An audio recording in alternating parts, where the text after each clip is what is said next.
ফ্ল্যাশটা চালা দে, দেওয়া গেল লাইটটা এইদিকে তোরে দিয়া লাগবে।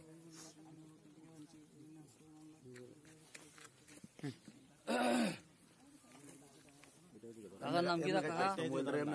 ও কাকা নাম? আমার নাম অভিলাষ সরকার। অবিলাস। আচ্ছা আজকে হইল 15 তারিখ। কাকু বয়স কত? 15 ডিসেম্বর। 15 ডিসেম্বর রাত্র এখন প্রায় 12টা, পৌনে 12টা বাজে। 10টা 10:30 নাগাদ আমার বোনের বাড়িতে এই সমীর দাসের নেতৃত্বে একদল মাফিয়া গিয়া হানা দেয়। আমার বাট্টার থেকে আমার বাইকটা ইট নিচে, এই ইট গায়েব করার জন্য। পরবর্তী সময় পুলিশ আইয়া তারা এখান থেকে সরাইয়া দিছে। সরাইয়া দেওয়ার পর আমার বাড়ির সামনে দিয়ে আয়ে আর আমারে হুমকি দিতে আইতাছে যে আমারে মেরে লেব, বাট্টার থেকে রাত্রেবেলায় ইট নিব। আইসে যথারীতি বাট্টার দিকে আইসে।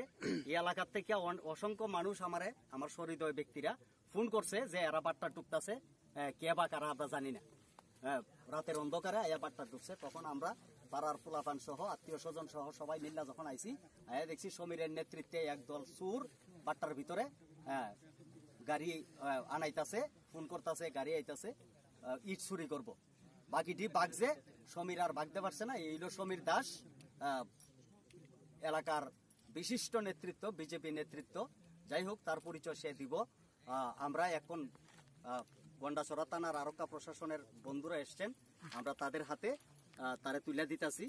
এই নিয়ে যদি পুনরায় কোনো নোংরা রাজনীতি খেলা হয় তাহলে কিন্তু এলাকার মানুষ যোগ্য জবাব দিব। এটা আজকে পুলিশ প্রশাসনের সামনেই আমরা কয়ে দিতেছি। পুলিশ আইয়া হাতে নাতে পাইছে এখানে।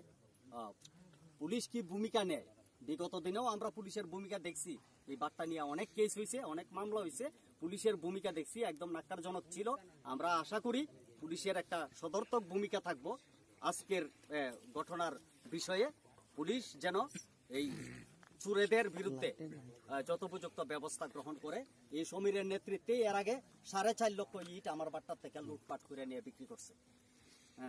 4.5 লক্ষ ইট। এটা যাদেরকে দিয়া নেওয়াইছে ওই চন্দ্রকিশোর পাড়ার সঞ্জিত সরকার ওরফে বীরাপ্পন কইয়া ডাকে। তার একটা ভিডিও এখনো সোশ্যাল মিডিয়াতে ভাইরাল হইতাছে। তারারে দিয়া ওই এই ইট নেওয়াইছে। সে নিজেই স্বীকার করছে যে 4 লক্ষ, সে স্বীকার করছে 4 লক্ষ ইট এই সমীর আরারে দিয়া নেওয়াইছে। কথাবার্তা কইয়া রাত্রেবেলা হে আবার বার্তা তাইছে কেন ইট চুরি করণে লাগি রাত্রেবেলা কেরাইছে জিগান হেরে। এরে সাধারণ মানুষ হিসেবে জিগান, নেতা হিসেবে দেখেন না। আর নেতা হিসেবে দেখলে এখানে শেষ হইব। হে সুরের বিচার যদি না করতে পারেন আপনারা এফআইআর করেন। হ্যাঁ, এফআইআর করুম, এফআইআর আমরা করুম, এফআইআর করুম, এফআইআর করুম। আমরা ইনভেস্টিগেশন করব। হ্যাঁ, ইনভেস্টিগেশন আপনারা, ইনভেস্টিগেশন আমার 4.5 লক্ষ ইট শেষ।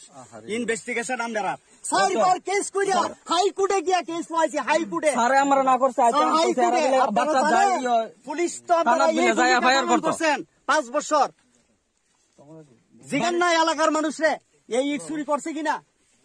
আমার বাড়িতে কইছে এরা বাটা তাইতাছে। স্যারে আমি কইছি আমি কোন জামু লগে লগে কইছে এই যাইতা না, এরা থানাত যাইতাছে, এফআইআর করতে। স্যার আমার নিজে কইছে আমার বাড়ি ওবিরা বাড়ি আমার নিজে কইছে তাই না। ও এ আধা ঘন্টা আগে কই আপনার কথা কইলো কই? আপনি আমার বাইকনারে কইছেন, আপনি আমার বাইকনারে কইছেন এরা থানাত যাইতাছে। ঠিক আছে, ভালো কথা, বুঝিনা, ভালো কথা। নতুন আইছি, কারোর সঙ্গে তো পরিচয় হইছে না। আমারে বড় পাঠাইছে, আমি আইছি। ঠিক আছে না, কেস করছি 3 বারের মাথা হাইকোর্টে গিয়া।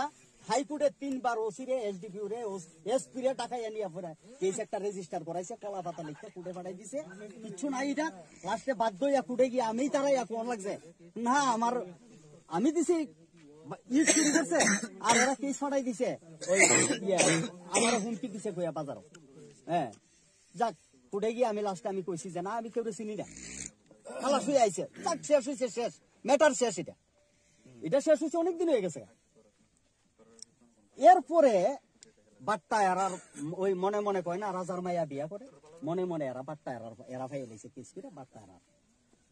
বুঝছেন কাহিনী, জানেন এই হলো কাহিনী। হ্যাঁ, আমরা বাট্টা 2003 সাল থেকে বাট্টা করতেছি। আর 2000 2019-এ লোকসভা নির্বাচনের পরে 4.5 লক্ষ ইট এখান থেকে চুরি করে নিয়ে আমরা এলাকা ছাড়া কইরা এই হের নেতৃত্বে 4.5 লক্ষ ইট আমার বাটা থেকে চুরি হয়েছে। এরপরে স্যার এখানে আমরা সবজি করছি আজকে যাই পয়সা এখানে দাম লেভেলে টেং বেলে কাটতে লাগবে ওই সময় তো স্যার আমরা বাড়ি এই যে জমি একটা জমি এটি জয়ব্রত দা কইছে এদিকে মগার মূলত হয়ে বসে আর রক্ত তো সবার শরীরে আছে তোর আসলে তুমি রক্ত আছে আমারও আছে এই যে কত যেমন নালামে কেটটা এর বাপের নিচে কানছে জয়ব্রত যেখানে এর বাপের নিচে এর নাম কি দা? সবুজ দাস